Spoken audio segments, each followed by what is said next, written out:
Hello and welcome to Dice Jesters. My name is Julie. And my name is Dave. And we are a merry and whimsical board gaming podcast where we dive deep into games with curious minds and a jester's grin. We feature 10 by 10 challenges where each season we commit to playing 10 games at least 10 times and sometimes more. You never know. Today we'll be discussing our resummoning of the Bloody Inn and a newcomer to the court, which is the Bloody Inn's expansion. And the Carnies. The Carnies, which I'm very excited to cover. And after that, I'm sure Dave's probably going to offer me something. Absolutely. And I can't wait to introduce this next one. I am enthused. As you should be. As I should be. Well, to add to the enthusiasm, I have an update on Phillip. Really? I do. Okay. I was wondering if you'd come with a query for the court or an alchemist pantry. And it's a Phillip update week. Huh. Let me think. Did I make something new for the alchemist pantry? Didn't I make like some toast that was really good? You did. I did. Yeah, you have a way of like any ordinary item tasting amazing. And it was just toast that you whipped up on the stovetop. Yeah, because we don't have a toaster. And it was like caramelized. It was like kind of sweet. Yeah, it was. Do you want to explain what you did? No, but speaking of kind of sweet, let's talk about my PB&Js. Have we talked about my PB&Js? We have, yeah. Oh, I just love those, they're just so good. Okay, where you fine. cook it, where you like caramelize it? Yeah. Okay. For those who know how to make creme brulee, like when you fire the top, that's basically what I did with this toast. So I buttered the pan and then I put the toast in so that it got buttered on both sides. And then I sprinkled some sugar and then I creme bruleed the top. Well, technically it's bruleed. I bruleed the top. And then, bam, you had some weird brulee toast. It's like dessert toast. Now I want some. You know what? I'm after hungry this, right now. Yeah, we're gonna what are you doing after toast. this? What am I doing? What are you doing? So, yeah, there's your little alchemy pantry for today. But the update on Phillip.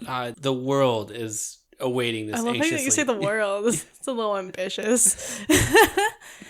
Okay. So Phillip, I don't know how this happened. I don't know if Phillip was the one to carry them. I don't know. Where is this going? So maybe Phillip's like a Philippa or something. But Phillip had babies. You were so certain that Phillip was a male. Well, I'm not saying I don't know if Phillip's the one that had them or not. Okay, Phillip is around babies. Phillip's around babies. We don't know if Phillip actually... Okay, I don't Phillip know may or may not be the mother or the father. But Phillip has babies in their possession at this point. Right. Because the babies follow. I just named some of the babies. You named the baby. This is the babies. This is an escalating story. So. I named one Fred. Fred? I don't know. He just felt like a Fred. Okay. You're like, are you sure it's male? And I'm like, I don't know. I'm pretty sure Phillip was a male. I don't know. They hang out in murders. So, I think maybe they're just hanging out with the crew. I don't think that they're the parent. So I think Phillip's Phillip. Okay. Because they hang out together. Everybody hangs out together. In the tree. In the crow tree. The tree of life. Basically, there's a crow tree where I see all the birds. Most of the birds are named. There's Alejandro. There's Phillip. Now Fred. Yeah, those are basically the three birds that usually come around. Have you told me about Alejandro before? Is this the first time? This might be the first time. I don't really talk about Alejandro because Alejandro is my coworker's. Oh. Because I told her that Phillip was my bird, so don't feed Phillip, I'll feed Phillip. What was the inspiration for the name? For Alejandro? Is it the Lady Gaga song? Yeah, because what did she say? She said something. She wanted to call him something else. And then the Lady Gaga song I had a feeling. came on. And I was like, oh my gosh, call him Alejandro. So then anytime I see him, I'm like, Alejandro. Yeah, I knew it. And then she's like, how could you tell the difference? I was like, you know what? You don't get a bird if you can't tell the difference. If you can't tell who's Alejandro and who's not.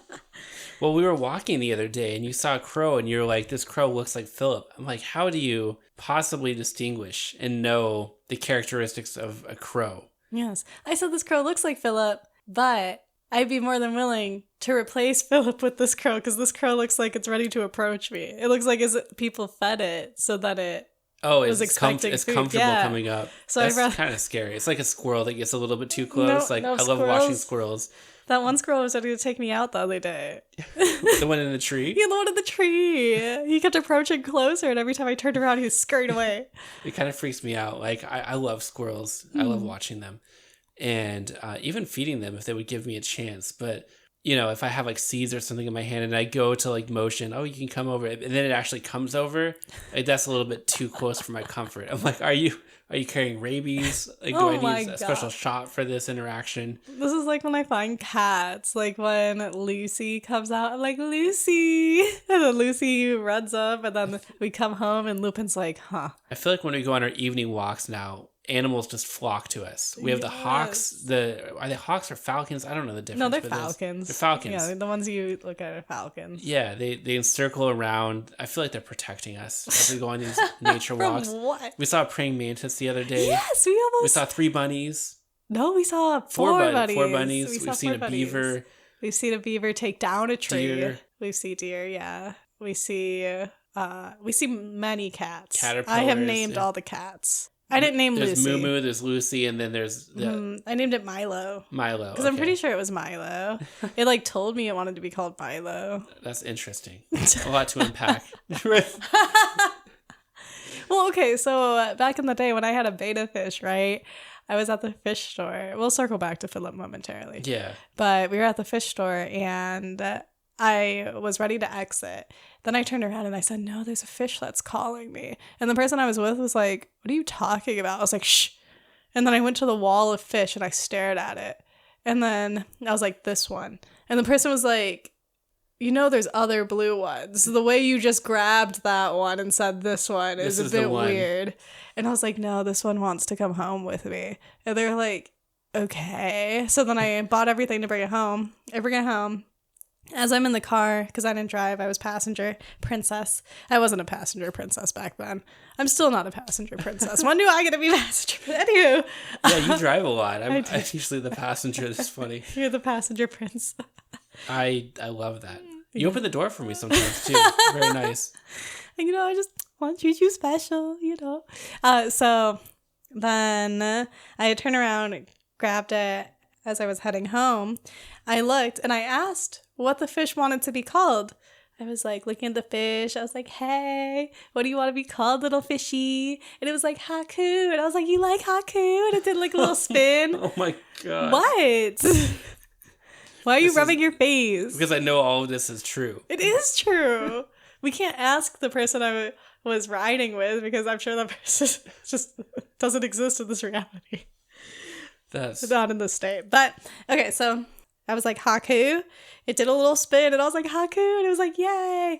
I get it into its cage, right? And I have had many betas in my life. They usually last 3 years, right? Do you use the same cage, too? Does no, it feel I don't weird? use the same cage. I always use different cages. So then I wake up the next day, and there's bubbles on top of the water. And I'm like, what is this? And I removed it because I was just like, this is weird. And then for a week, bubbles kept appearing on top of the water. So I finally Googled it. And it was like, if your beta loves you, it'll create a bubble nest for you because it's ready to mate. And I'm like, oh my God, Haku loves me. So then this fish, I'm not kidding. I taught this fish tricks. So betas, you can actually teach tricks to. They learn to recognize your face. They know how to play like follow the leader. Yeah. And you can literally teach them tricks with treats. So you can buy bloodworms and they will go through hoops. They'll jump out of the water and then you give them treat. And they recognize your face too. Like when I would come up to the cage, I was like, hey, Haku. And then Haku would do a little dance, a little wiggle dance. I'm not kidding. I have this recorded. I know you do. I love to see that. I record all of my animal interactions because when I tell stories, people don't believe me. And I'm like, no, I trained this fish. And then furthermore, this beta fish lived for 5 years. 5 years. I've heard of people with like goldfish that live to be like 10. Okay, that's different. That's goldfish. Beta's life expectancy is like 1 to 3 years. Okay, that's it. Yeah. So yeah. 5 years. This beta and I, we were besties. And then when he died, I took a picture of him. because I was so sad. Yeah, that is sad. So I was like, I need to have a picture of you so that I forever have you in my memory. I'm surprised you didn't get Haku taxidermied. I don't know how to taxidermy a fish. Well, you can hire a professional. You're like, no, I would be the one to taxidermy. Is that even the right verb? You say to taxidermy something or to have it taxidermed, or I don't know. I'm not sure. I don't know. Yeah. I don't know. But yeah, so there's that. So back to Philip. Yeah, so I don't know if Philip's the dad, the mom, the aunt, the uncle. But Philip's just hanging around babies, so that's pretty cool. So that is really cool. Hopefully, because they're babies, maybe they haven't grown up and talked to the adults enough to be scared of humans, right? Okay, so you have crow babies now. Right, so maybe I have crow babies. Maybe I can go out, become besties with the crow babies, and then the adults will be like, oh, she's chill, and then become my friend too. Long live the Jester Queen, mother of birds. Ew, not mother of birds, mother of crows. Specific birds. Oh, they're birds. That's all right. Let's get into the bloody end. Yeah.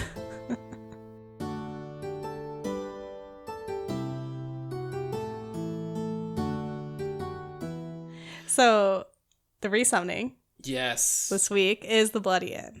Yes. The base edition, because that is what we played during our, what do you call it, intermission, I guess, between season 1 and season 2 during our Halloween kind of special. Back when we were trying to figure out our format and schedule routine and everything like that, we played like a few rounds of the bloody end back then. Mm-hmm. And I remember I've loved this game since I played it initially. I don't know how many times I've played it, but I was really excited to show you this game. You were. Initially, it was like one of the top games I wanted to show you before, as we were starting the Dice Chester's journey. And then I got it out and we played. And I'll be honest, your reaction was a little lukewarm from what I was expecting. And maybe it's just good to not go into things with particular expectations or anything like that. Mm-hmm. But I was like really hoping that you would enjoy this game. So when you didn't react in that way, I was like, okay, I have a feeling that once we play some more games and I bring this back, you may have a newfound appreciation for this game. And so I am dying, get it, pun intended, to know what your thoughts were. We'll just talk about the base game first, but even just those, we replayed it a few times, just the base game, nothing else added. What was that experience like? Do you remember what it was like before and how was it now? Well, to be fair, as you, I'm sure, have come to find out, I don't get excited about things. I don't show excitement, you know? I think the most you've seen me excited was when you took me out to that restaurant on my birthday. Yeah. And I did a little dance. One. I just swayed side to side and smiled. That's probably the extent of my excitement. It was really good. It was so good. Steak, right? Yeah, it was Wagyu. And I was like, oh, I'm so happy. I see, I'm doing the clapping right now. You see, you cooked it there on the the rock thing. Yeah. I was like, oh, best birthday the seasonings. Yes. Oh, so good. Anywho, so I don't tend to get super excited over things. So I apologize for not showing the excitement that you were looking for. But as we got back into it, I would say prior to playing the resummon of it, I was pretty lukewarm. Yeah, I was lukewarm. Yeah. I was just like, oh, okay, yeah, we'll play it, but it'll just be all right. Well, even when we talked about, do we keep it to play or trade it away, you were like, I guess we could keep it and maybe we'll play it again someday. Yeah, for Halloween. My heart was broken. Okay, well, when we have played it this time, there's a card that's bent and it's drives me. I need to sleeve the cards. 0 to 100. Every time I get it, I'm like, it reminds me of when I had played Romeo. As a child, I learned the tiles because all the tiles had slight imperfections on the back. That checks. That makes sense. That's something you would do. Yeah, and my step-grandpa was all like, how do you always win this game? And I was just all like, oh, I don't know. Memorized. I just memorized all the tiles. I think there's 64 tiles or whatever. But yeah. Well, would you like to take a stab at explaining what the Bloody Inn is all about for anybody who has never played it or heard about it before? I wish people could see your face. Every time you make a pun, you make a certain face. And I know a pun's coming. I'm like, here he goes. Yeah. Here it comes. But yeah, so the Bloody Inn, for anybody who hasn't played it before, is kind of like this hotel, kind of like American Horror Story game. Yeah, like Edgar Allan Poe kind of vibes. It's real neat. I like the art and everything. So for this, you start at 5 points. You need that because at the end of the round, you might have cards in your hand that you have to spend money or I think they're francs. They're Yeah. francs, right? I called them francs, but I'm not sure if they are francs. You got it. Yeah. Okay. So then you get these guests that come into your hotel. So we play 2-player. We haven't played more than 2-player, but in a 2-player game, there's 1, 2, 3, 4, 5 guests, and each player gets one specific guest. If somebody stays in your room, you get a franc at the end of the round. Yeah, if they're still in your room. Mm-hmm. So you want to place higher cards, like cards that require more resources to get out of their rooms, to bribe them into your secret plan, basically. And that's kind of like a strategy that you can do so that that card's not taken, so then you get the franc at the end of the round. But it is 1 franc, so I guess in reality it really doesn't matter. Anywho, so you have these guests in this hotel, and you could do several things with the guest. You could either bribe them to do the things that this hotel does. Yeah. And when you bribe them, you use cards from your hand. Let's say that you have a card that is blue with a stack of cash. You get to bring that card back into your hand. So if bribing cost 1 card, you either use a card by discarding it, or if it's a card with a wad of cash, you get to bring that back into your hand. Just because if it's used for that action, you get to keep the card. So let's say that you want to build an annex. You would need an annex card if you want to keep the card, or you could just use that many cards and discard them for the annex. And then you could unalive a guest as well, or you can, I think there's one more thing, isn't there? You can bury them. Yeah. Yes, you can bury the unalived guest. So under an annex, which the names are like this, like the basement or the winery or the... Yeah, so you're like, oh, the winemaker. Oh, wait, the winemaker can't hold everybody. Okay, but anywho, so what you want to do is basically bury the most bodies under your annexes. Mm-hmm. And whoever gets the most francs at the end wins the game. Yeah, when you bury bodies, you get the coins that were in their pocket when you buried them. But you have to watch out because there might be police around. Yeah. And the police, if they see that you still have an unburied body by the end of that specific round, you owe the grave digger 10 francs. Right. Because he'll go dispose of it for you. Yeah, and then those cards are gone from the game. You don't actually get to bury the body under one of your annexes and get coins for it. So. Yeah. And it really ties in to the title of the game. Yeah, it's so thematic. Even our discussions as we're playing the game is like, oh, I'm going to bribe the local sheriff so that I could then... And then I'm going to use the sheriff to get the major. Yeah, and then I'm going to unalive this guest, and then, oh, they're in my yard. Oh, there's still a cop out. We need to do something with that cop. So, There was a few times that we worked together, which is interesting because you and I are so competitive, but we both still looked at our best interest because we both had bodies. Yeah, the stakes were so high. Yeah, it was like, okay, let's just help each other right now. Yeah, I'm in a bind. I think this is the first time, right? Is this the first game where we ever helped each other? I think so. That's the first time I've ever seen that because it would have been detrimental to both of us. Yeah, if that had happened. So, yeah, there's also the restriction that I love. There's a money track, and the most money you can ever have is 40 francs. Mm-hmm. And on the track. So if you were ever to gain more money, you can never go past that mark. You just lose out on the money.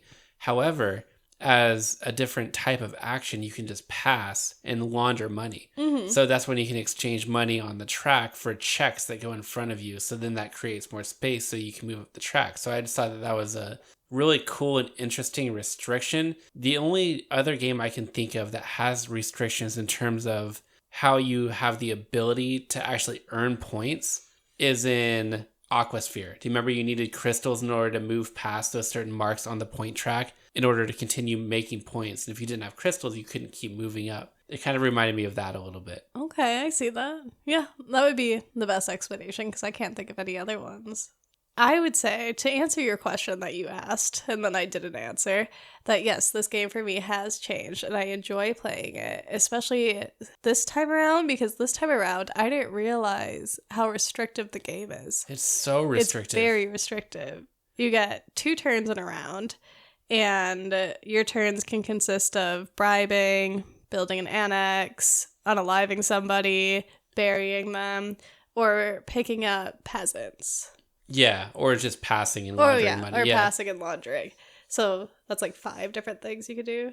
And you have to use it wisely because, again, if there's a cop or if there's something that you either need or you have to get rid of, you only had 2 chances. There's only 2 actions in a round. That's like, it's so few actions to be able to take. And there's like 1,000 things you feel like you need to do, but I only have 2 actions. And I can't have unburied corpses in my yard at the end of the round if they're police officers. So yeah, and then you don't want to stack your hand with a bunch of cards either, because at the end of the rounds, you're going to lose francs for them. So you can't just sit there holding 10 cards because you're going to owe 10 francs. But they can be helpful because, like you said, when you use a card to pay for an action and the symbol on the card matches the symbol of the action that you're taking, you don't discard that card. It just comes back to your hand. So it's almost like, you know, like I love San Juan and Race for the Galaxy and some of those other tableau building games that we've played. But the idea that you actually have to pay for any cards that you keep in your hand is really interesting. Yeah, I'd say so. And it's difficult to choose because it does kind of confuse you with that whole same action type deal where you're like, oh, it has the same icon. This is a good card to keep in my hand. It'll make it easier in the future. But then you have to think about the cost analysis. Yeah. Like, is this worth it though? Is it worth the ongoing cost? 5 cards to begin with, and most items only cost 3, is this worth it to me? Mm-hmm. So I don't know. I like when things are really restrictive like that, and when you have to think things through, when my mind has to move like that. Yeah, and when to launder money, because that takes an entire one of your 2 actions for that whole round just to create space to make more money. Yeah, so, and if you don't do it, you will lose out. I've lost out several times. I know, it makes me laugh. So that was the base game, and then we introduced the stuff from the Carnies, and Yes. I can explain there's 3 different modules in the Carnies. The first one replaces the green cards in the base game, which are the nobles, but they're called the notables in the expansion, and they just make the green cards a little bit more interesting. In the base game, the green cards are basically just one-time bonuses unless I'm forgetting something. But the green cards that they're replaced with in the Carnies expansion give you kind of more ongoing benefits and privileges when other things happen in the game. Like there was one where when the other players move up on the track and they can't gain more money because they max out, you actually get the excess of that money into your bank. So there was that and a bunch of others that were more circumstantial that made you benefit from things that were going on in the game. So that expansion itself, I would play with every single time. Yes. There's no reason to not play with it. It doesn't change any rules. It just changes the cards for more interesting cards. Did you have anything to add on the notables module in the expansion? No, you covered it. So then the second one, I can't remember what it's actually called in the expansion itself, but it adds these items that you can use as one-time bonuses at different points in the game. You'll start with a hand of 4, and then you'll take turns drafting them until you have 4 cards in your hand, but you would switch those back and forth. And they do things like, can you remember any examples of what some of those item cards would do? Yes, because I used them because I liked them. So there was one that if somebody had a corpse still by the end of the round, even though there were no police or officers or anything, they would owe 10 francs. And then they would get the card taken away from them. Yeah, I used that one on you. You did. I did. And then there was another one where you could bribe somebody for free if you had something. I forgot the actual items, but you could bribe somebody, and it could be a high number. Like it could be somebody who would cost 3. Then you could also grab somebody from your hand or something. It was, you would get double for having somebody still in your room. And then you had a really nice one. It was like gold teeth. Oh, the gold teeth. Yes. Where you get the... You got what the card cost doubled plus the coins in the pocket. So if the card was a 3 card, like a 3 resource card, that would be 6. and then you would get 6 on top of whatever that cost, which usually 3 cards cost like 26, so you would get 32 points. Yeah, I cashed in big on that. You did. So and then you maxed out. So, haha. So what did you think of that module with the items? You seem to like that a lot. I love that. I used all of my items, and if you noticed, when we started with 10 francs, I only used 4 of my francs. Oh, that's right. You have to pay the cost of what you have in your hand at the end. Yeah, and you used a lot. Like, yours cost a lot. I stayed chill. I was like, you know what? I'm going to use the cheaper ones. It's okay. I'll utilize them. Yeah. And then I did. I feel like if you really wanted to play with this one, I would. It wasn't my favorite. It was probably my least favorite out of the 3 modules. And the reason for that is it's just a personal preference. I don't necessarily like, and I've talked about this before, but games where you have hidden information that you have to keep track of in your head. Where this is like a hidden hand of cards. And I already have a hand of cards that I'm keeping track of in terms of when I'm going to use them. Now I have these separate cards and need to think, when am I going to use these cards to benefit me? And they're all circumstantial things that can be most benefited when a specific thing happens. And that's 4 different events you need to remember in your head. For me, it slowed the game down in terms of my ability to just quickly play my turns, because there was an added layer of, oh, is this a turn when I want to use one of my item cards? What do they actually do again? And I constantly had to relook at them to remember what they did. And it took away from the enjoyment of the I loved it. Gaming experience, because what I love about the Bloody Inn is it's pretty quick. Like, the turns are quick, it moves really fast, and then the experience that you have within it is a pretty deep and rich experience for a card game. And that just made it a little bit too convoluted for my taste, and it dragged it on a little bit too much. This may be something that I just noticed because I'm odd, but if you looked at the cards, they helped minimize that by bolding what the card does. So the card has a lot of fluff on it. Artwork and stuff.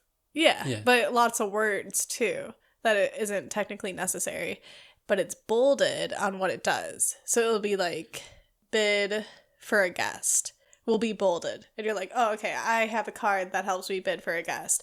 Or it'll be like something with the corpse or a grave digger or whatever, right? Yeah, those words were bolded, so I could have my cards face down, and then when I saw an action that I knew was a bolded word, I would look at that card and saw what that was for. So then you don't have to use the mental space of thinking about those cards or going back to those cards. You just have to memorize the bolded words. Okay, well, maybe I need to play it some more. That's just my thoughts after giving it a try, that you seem to like it, so we'll probably play with it. And that's cool. That's just my feeling. And then the last one, which I feel like was kind of our favorite out of the 3 based on when we played it, but this is the actual Carnies part of the game, where there's a stack of Carney cards that get shuffled into the base game deck. And then there are these event cards that get shuffled up. I think there are like 8 or 9 events, if I'm not mistaken. Yeah, they get put off to the side. So the Carnies are an orange color. And when at least one Carney comes into the hotel that round, you flip over an event. And I would say 9 times out of 10, or 7 times out of 8, whatever. I would say it's like 6 out of 8. 6 I think out there's of 8. 2 good cards. They're bad, but then there's 2 that are good. And if there's a Carney left in the hotel at the end of the round, then the event will happen. Yes. And that's where you and I started trying to work together, because some of those effects are terrible. Like, you have to lose half your money. Yes. You have to lose half your checks. I had so many checks. You have to lose all your accomplices. And it was like, oh man, we can't let this happen. And then there's cops in your hotel. Like, we got to figure that out. We have unburied. Anyway, so there was that. But then some of the Carnies, they kind of have like wonky effects too, but there's certain ones that when you play them as an annex, they're actually played as a trailer, which is in effect an additional room in the hotel that belongs to you that guests will come into and you can get money for, stuff like that. But you can actually bury a corpse under it in order to get money, and then it goes actually to your side. And then there's some like wonky ones in there, like there's twins. Oh, the twins like from The look Shining, so scary. They look like. That when you bury them, you have to have a place for 2 because there's 2 of them. And I thought that was kind of cool. And just the artwork kind of had that circus, Carney horror type theme. But this is all kind of very whimsical horror. It's not actually scary. But what did you think of the Carney part? I like the Carney part. I even told you that I actually like personally know a Carney. Yeah, and what was that about? So there's Baraboo, Wisconsin, where they hold the circus. I'm not sure if they still do it, but it used to be a really big circus town. And I had met this individual, And I don't know what I was talking about. I think I saw him do something and I just said, oh, that's a weird thing to do. And he was like, why do you say that it's a weird thing to do? And I was like, because only people who work in the circus would know how to do that. And he was all like, well, yeah, I'm a Carney. And I was like, what? I don't, do Carnies refer to themselves as Carnies? He called himself a Carney, yeah. He called himself a Carney. That's awesome. I was just like, what? No way. And he said, yeah. I was like, nah, like you traveled with them? And he's like, I traveled with the circus, with the Baraboo Circus. And I was like, no way. I was just like, you became so much cooler. And then he stopped and paused and he's like, wait, how do you know that's a circus thing? And I'm like, that's a story for another day. We never got to that story, but yeah. And then we had, what's it called? Jury duty together too. I was like, oh my gosh, look at you. Carney. Yeah, I was like, what's up? So it was really cool. All of his little stories were fun to hear just because it's like nostalgic for me. Do you like the circus? I like grew up in the circus. Literally or figuratively? Maybe that's a story for off the mic. Okay. News to me. News you can use. News you can use.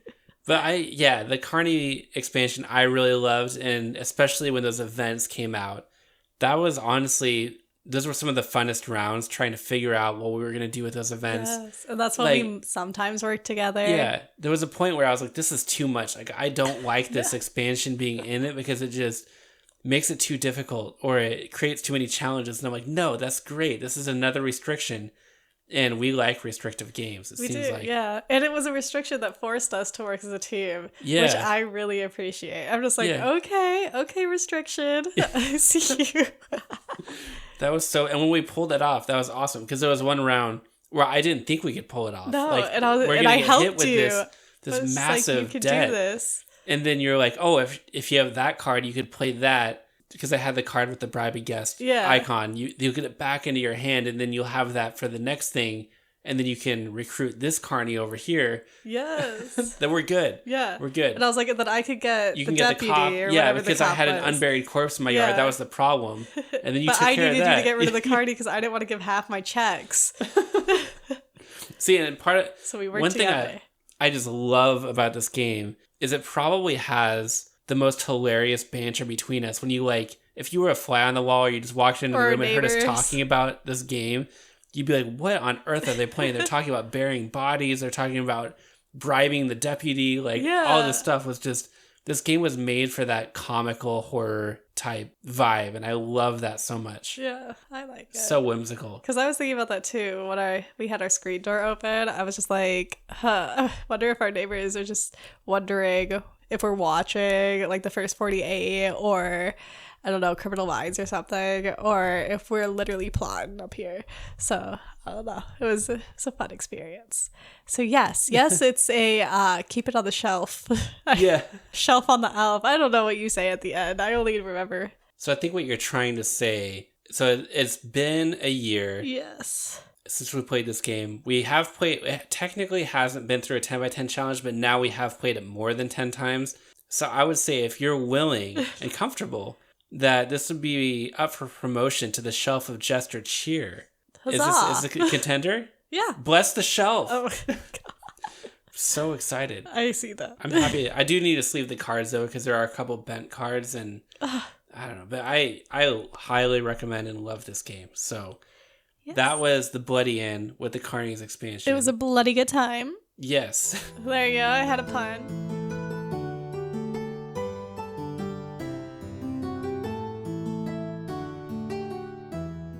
So, Julie, I have come prepared with another offering to the crown, which I'm very excited about. And offering to the crown is where I come prepared with a new game that I'm proposing that we play to see if it's a game we want to bring into the Jester's Gambit. Right. Instead of committing to 10 and then playing 10, and maybe there's one that we don't want to play 10 times. So we decided Season 4, we're going to do things differently. We're still going to play 10 games 10 times, but we're going to have the ability to choose. It gives us an out. Yeah, it gives us an out. And so the season will be, we'll go until we've played 10 big box games at least 10 times. And this could be the next one. And I'm going to read to you the backstory. I think this is one that we're going to be excited about. I'm excited about it. Okay. And here we go.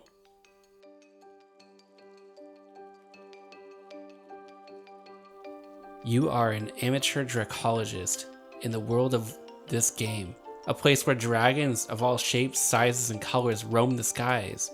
Excavate a hidden labyrinth you recently unearthed on your land and entice these beautiful creatures to roost in the sanctuary of your caves. And that's it. That was the backstory. But what did you take away from this backstory? And does it sound like a game that you are excited to jump right into? Hey, anything that has to do with dragons, I'm excited for. So I would love to play this game. Do you have any idea what it is? What did you call me in the beginning? A dragonologist? What'd you say? A dracologist. Dracologist.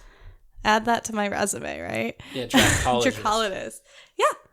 Yeah, I want to be a dracologist. Dracologist. We should use that word an obscene number of times when we talk about this game in the future. But this is Wormspan, which we played Wingspan back in season 2. We did. And, this is not by the same designer, it's by a different designer, but kind of takes the idea from the core aspects of Wingspan and has evolved and changed it in certain ways. And from what I understand, it's a little bit more of a heavier game, a little more strategic. And so I've heard some very good things about this game. I'm really excited about playing this. And I think that we will love the theme. I know Wingspan really was the catalyst for all of this bird talk. If you're listening and you're confused why we talk about birds so literally much. Every episode, down to the Phillip Chronicles, bird watching experiences on our nature walks every day, that all traces back to in season 2 with the Wingspan episode. So go listen to that if you haven't and you want to be caught up. Well, to be caught up, you need to listen from then all the way forward because we talk about birds so much. But this game doesn't have birds in the traditional sense, but has the fantasy creatures of the sky. Of the sky? Known as dragons. Okay, well, to say of the sky is unfair. And to say fantasy is a little bit ignorant too. Dragons are definitely real. Yeah. And dragons can be found in water. Haku is a dragon that's found in water. True. From Studio Ghibli's Spirited Away. Oh, I love that movie. Yeah. There's water dragons, sky dragons, grass dragons. There's all sorts of fire dragons. There's flightless dragons, dragons without wings, dragons who don't breathe fire because they're ice dragons, so they breathe ice. There's all kinds of dragons. You're like, I see I've hit a hot spot. Yeah. But you love dragons. It's not one of those things where you're like, oh, I don't like dragons. No, I love dragons. Yes. I have dragon scale in the closet. Do you? Yeah. Okay. It's red. Didn't know that, but I'm sure there's a lot I of feel things like this episode, you're like, huh, who are you? Who are you? You're like, who am I marrying? Yes, we can play. Long live the Jester Queen. The court is blessed by your curiosity. And maybe I'll have a pet dragon. I have a feeling you're going to name all of the dragons in the game, too. I hope so. I don't know if they already come with names or not. Maybe they do. Who knows? But I'm excited to play that. We'll jump into that within the next week. I'll teach you the game and we'll record our first thoughts before we even play the game. And then after our first play, and then if we do decide to continue, it'll eventually be 10 total plays of the game that we'll talk about in one episode. So. And maybe more, depending on if we feel we need to dig deeper. Yeah. Journey forth. Which is always possible. It's always on the table. Oh my God. The puns in this episode. Yeah, jeez. I'm feeling good. So I am excited. And thank you, as always, for taking the journey with me. Yes. Thank you for, bringing me on your quest, your board giving quest for the Shelf of Jester Cheer with you. Look at that. Absolutely. And thank you so much as the audience for listening to us today. Be sure to join us next week. If you would like to send us a query for the court, feel free. So you can send us one or all 3 ways if you like. So if you want to send in a question, you can send it into either our Instagram. Our Instagram is Dice Jesters, or you can email us at the Dice Jesters. Yes, you need the in front of it. I don't know. Somebody had Dice Jesters, I guess. So, but who are you? Who are you? But so the email is the dicejesters@gmail.com. And then you can also ask us on Patreon as well. Our Patreon is Dice Jesters as well. So yeah, if you have a query for the court, or if you have something for the bakery where maybe you make something unique that you would like to share, or maybe even want us to try prior to our next episode, feel free to send that to us as well. You can send it to one of the three places that I had just mentioned, or you could send it to all three places that I had just mentioned, whatever feels right. But again, thank you for joining us, and as always, play games with the ones you love.